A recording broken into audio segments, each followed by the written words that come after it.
Hello friends, आज फिर से आप लोगों का इस स्मार्ट सीटेड यूट्यूब चैनल में स्वागत है। तो मेरे भाई, हम लोग लगे हुए हैं बीपीएससी टीआरई की तैयारी में। तो आज ये छोटा सा वीडियो आप लोग के लिए कुछ महत्वपूर्ण प्रश्न को लेकर आया है। देखते कि आज इस छोटे से वीडियो में क्या कुछ खास मिलने वाला है। कह रहा मेरे भाई, पृथ्वी की सतह पर गुरुत्वाकर्षण के कारण त्वरण का मान क्या हो जाता है। ठीक है, पृथ्वी की सतह पर गुरुत्वाकर्षण के कारण त्वरण का मान क्या होता है। 10.8 मीटर प्रति वर्ग सेकेंड, 9.8 सेंटीमीटर प्रति वर्ग सेकेंड, 9.6 सेंटीमीटर प्रति वर्ग सेकेंड या फिर 9.8 मीटर प्रति वर्ग सेकेंड। तो इसका मेरे दोस्त सही आंसर क्या होना चाहिए। तो इसका सही आंसर सब हम लोग जानते हैं कि 9.8 मीटर प्रति सेकंड स्क्वायर होता है। तो इसका आंसर मेरे दोस्त क्या होगा, विकल्प नंबर डी हम लोगों का आंसर हो जाएगा। क्लियर।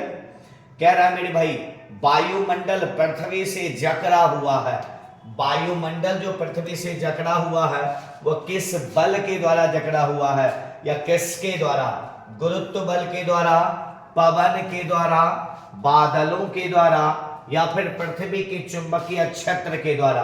तो मेरे दोस्त, सबसे ज्यादा जो जकड़ा हुआ है वह जकड़ा हुआ है गुरुत्व बल के द्वारा।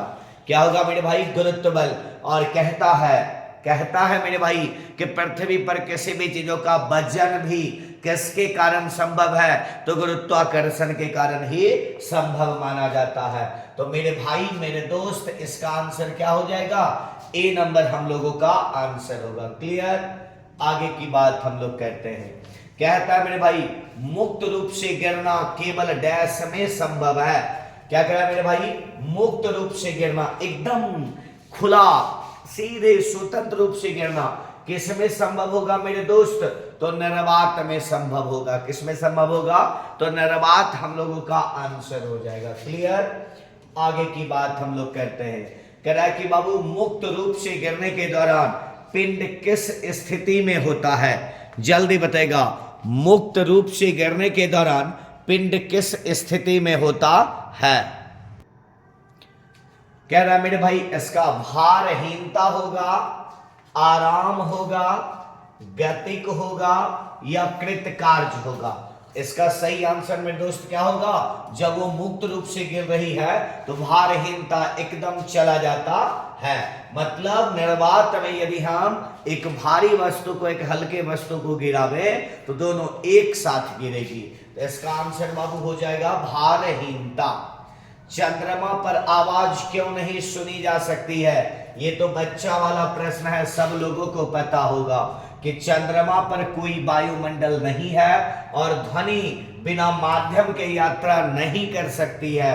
ठीक है, इसलिए चंद्रमा पर आवाज सुनाई नहीं देती है। तो इसका आंसर मेरे भाई क्या हो जाएगा, विकल्प नंबर सी हम लोगों का आंसर हो जाएगा। क्लियर।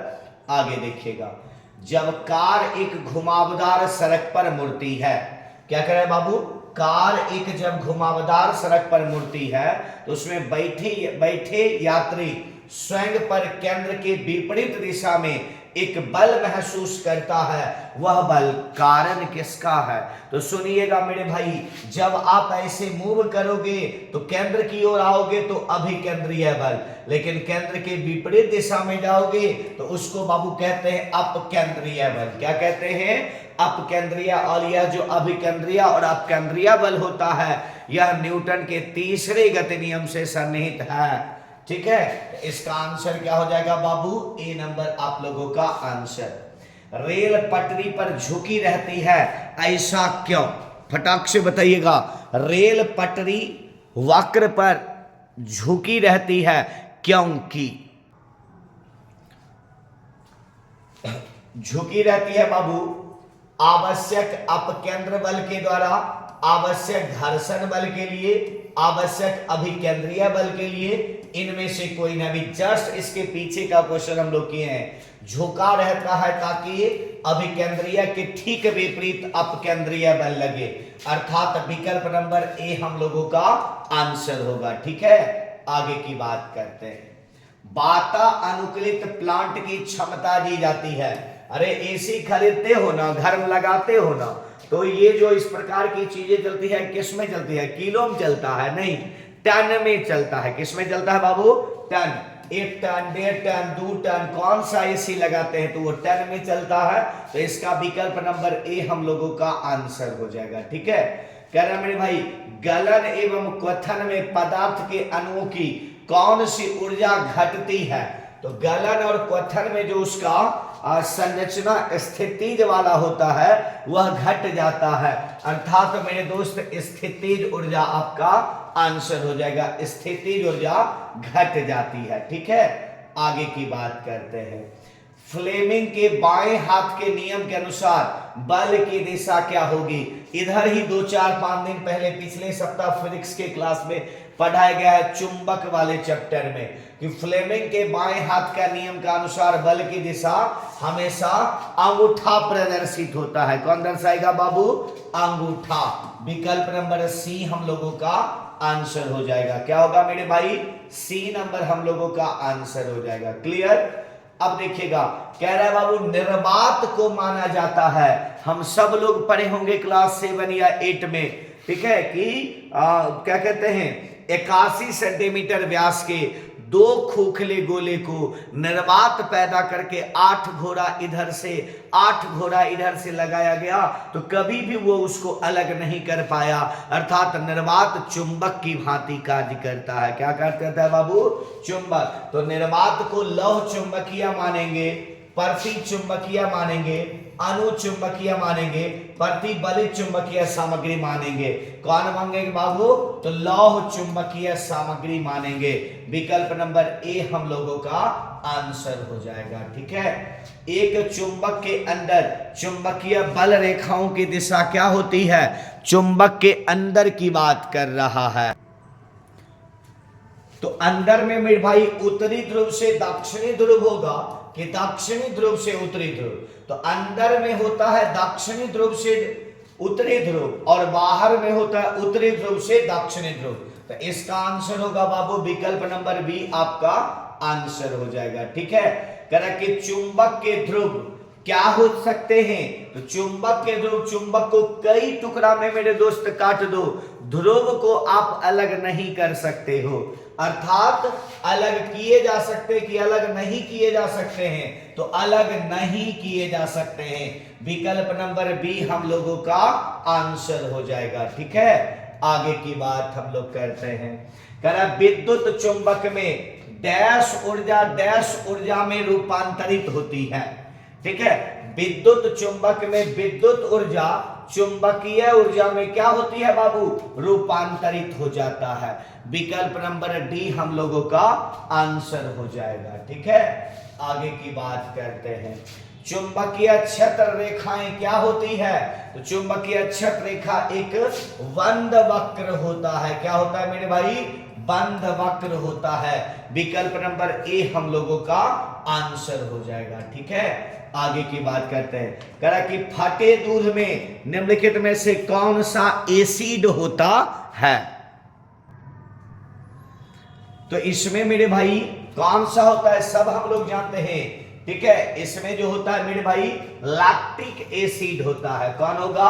Lactic acid. विकल्प नंबर बी हम लोगों का आंसर हो जाएगा। ठीक है, आगे की बात हम लोग करते हैं। संतरे में कौन सा अम्ल पाया जाता है? संतरा।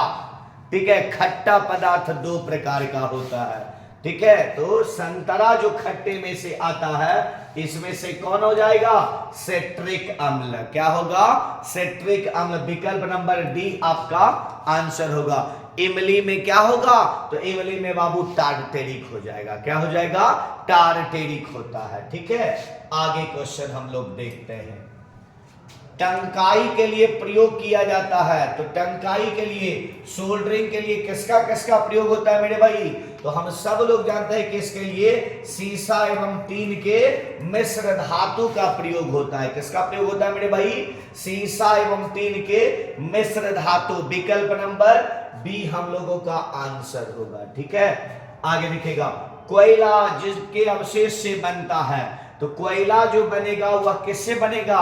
वनस्पति से बनेगा या फिर जंतु से? तो केवल और केवल वनस्पति से बनता है। कोयला किससे बनता है बाबू? वनस्पति से। ठीक है, उच्च ताप और उच्च दाब के कारण पृथ्वी के अंदर होता है और इसी से कोयले का निर्माण होता है। इसका आंसर क्या हो जाएगा? ए हम लोगों का आंसर हो जाएगा। ठीक है, जल्दी बताएगा। पेट्रोलियम का निर्माण उन जीवों से हुआ है। क्या कह रहा है बाबू? पेट्रोलियम का निर्माण उन जीवों से हुआ है जिनका आवास कहां था? तो आप लोग पढ़ते होंगे कि समुद्री जीव जब नीचे बहुत दिनों तक रह गए तो उच्च ताप और उच्च दाब के कारण उसका निर्माण किसमें हो गया? तो पेट्रोलियम में हो गया। तो इसका विकल्प नंबर सी हम लोगों का आंसर हो जाएगा। ठीक है, चलिए, ऑक्सीजन की आपूर्ति पर्याप्त होने पर लौ उत्पन्न होती है। देखो ये थोड़ा इधर रहना चाहिए था। तो ऑक्सीजन की आपूर्ति जब पर्याप्त होती है तो लौ सबसे बाहर वाले भाग का रंग कैसा होता है? तो मेरे दोस्त नीला होता है। क्या होता है? नीला। और यह ज्वाला का सबसे बाह्य भाग कहलाता है। क्या कहलाता है बाबू?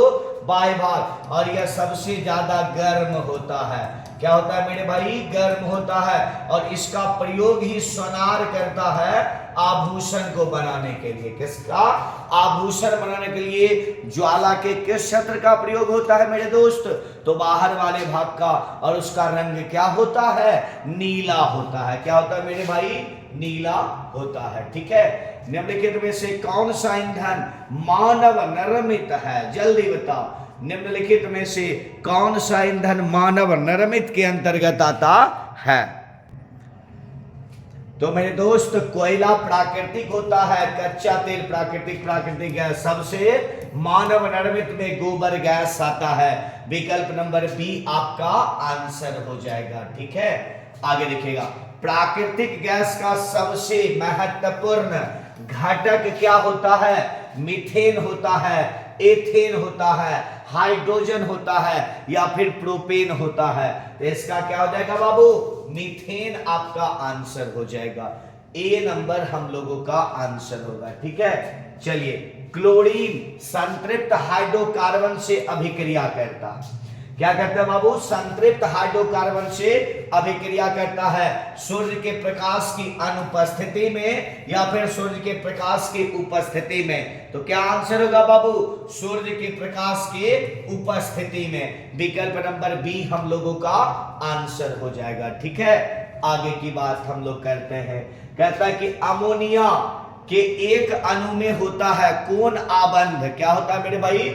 अमोनिया के एक अणु में जो होता है वह केवल और केवल एकल बंध ही पाया जाता है। ठीक है, तो आज हम लोग इस वीडियो में कुछ क्वेश्चन की संख्या बढ़ा दिए हैं, अर्थात 25 आ गया। इसको हम कुछ व्यक्तियों का मैसेज था कि सर 50 क्वेश्चन होना चाहिए। ठीक है, तो मेरे दोस्त मेरा प्रयास है कि आपकी भरपाई की जाएगी, जरूर की जाएगी। ठीक है, तो आज हम लोग इस वीडियो में इतने ही प्रश्न की बात करते हैं। फिर मिलते हैं बहुत जल्द अगले वीडियो के साथ। तो मेरे दोस्त जाते जाते वही बात, यदि आप नए हैं और इस चैनल को सब्सक्राइब नहीं किए हैं तो मेरे भाई चैनल को सब्सक्राइब करें, लाइक करें, दोस्तों में शेयर जबरदस्त करें। तो फिर मिलते हैं अगले वीडियो के साथ, तब तक के लिए धन्यवाद।